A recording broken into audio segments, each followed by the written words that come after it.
Današnji čas tako od nas zahteva pogum, vizijo in sodelovanje.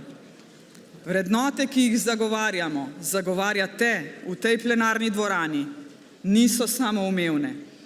Za njih se moramo znova in znova zavzemati.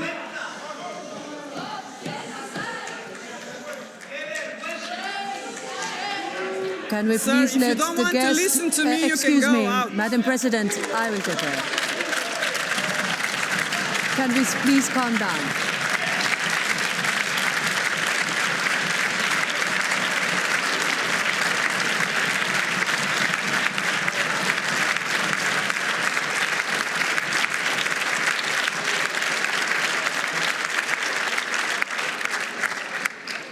Spoštovane in spoštovani, tudi zaradi tega, zaradi takšnih in drugačnih nesoglasij, jaz še vedno verjamem v moč Evropske unije.